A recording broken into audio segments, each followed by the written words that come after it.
Today's the first day of the National Audubon Society's 18th annual Great Backyard Bird Count.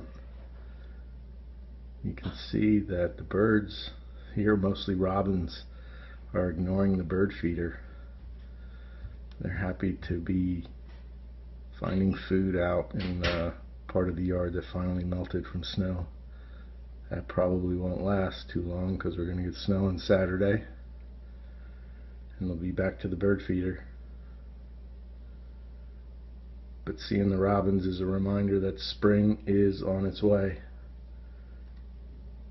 You can sign up for the Great Backyard Bird Count at gbbc.birdcount.org.